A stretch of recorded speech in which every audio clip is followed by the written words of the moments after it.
আচ্ছা, আমরা ডিম কিনে নিয়ে আসছিলাম, আনার পরে আমার হাতে দুটা ডিম আছে। তো এখানে এই ডিমটা আমাদের কাছে মনে হচ্ছে যেন প্লাস্টিকের নকল ডিম, যেটা আমরা এখন শুনে আসছি যে চায়না থেকে নাকি বাংলাদেশে ডিম ঢুকছে। তো আমার কাছে মনে হচ্ছে এটা নকল। এটা আমরা একটু টেস্ট করে দেখলাম এটা ঠিক আছে, কিন্তু এই ডিমটার আকৃতি কেমন যেন একটু বাঁকা, মানে রেগুলার ডিমের মতো না। তো আমরা এটাতে একটু আঁচড় দিলে পরে প্লাস্টিকের বোতলে যেরকম সাউন্ড হয় ঠিক ওই রকম সাউন্ড হচ্ছে, ডিমের মতো সাউন্ড না। তো এই জন্য আমরা একটু ভেঙে দেখবো যে আসলে এটা প্লাস্টিকের ডিম নাকি অরিজিনাল ডিম। তো এখন আমরা অরিজিনাল যে ডিমটা আমাদের কাছে আছে এটা একটু ভেঙে দেখবো। আর যেটা আমরা সন্দেহ করছিলাম যে প্লাস্টিকের ডিম কিনা, সেটা এখনো ভাঙা হয়নি। এটা এখন ভেঙে দেখবো যে আসলে এটা প্লাস্টিকের ডিম কিনা।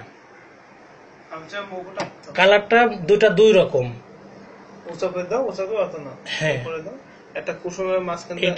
এটা হচ্ছে আমরা পরে ভাঙলাম প্লাস্টিকের মনে করছে যেটা। আচ্ছা, এইটার কুসুমটা ভাঙতে চাচ্ছে না,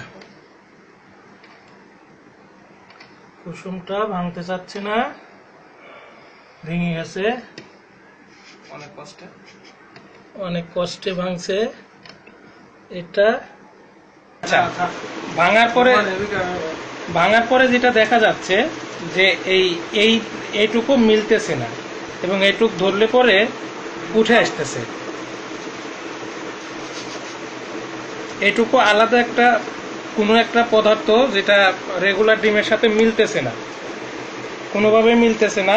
আমরা অনেক ঘাটাঘাটি করার পরও মিলতেছে না। এটা যতই আমরা করি কিন্তু আলাদাই থাকতেছে, এবং এটা কোনোভাবে হচ্ছে না। ডিম যেভাবে গলে যায় এটা গলতেছে না। এই যে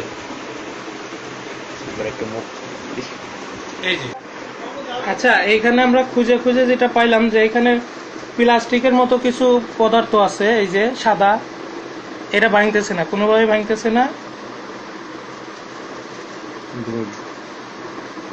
এই যে একটা প্লাস্টিকের মতো, মানে কেমন যেন ওই যে ছোটবেলায় যে আমরা 2 টাকা দিয়ে লিচু কিনে খেতাম সেই রকম লিচুর মতো। এই যে ছাকরা ছাকরা। এখন কথা হচ্ছে যে আমরা যারা ঢাকা শহরে থাকি বা আমরা যারা এরকম দরিদ্র দেশে বাস করি, তারা দেখা যাচ্ছে যে ওই কোনো মেহমান আসলে পরে অন্য কোনো তরকারি না থাকলে আমরা ডিমকেই প্রাধান্য দিই, একটা ভাজি করে খেয়ে নিই অথবা কাউকে খেতে দিই। সেক্ষেত্রে সে ডিমের মধ্যেও ভেজাল, মানে আমাদের শেষ অবলম্বনও ভেজাল। এখন আর কি করা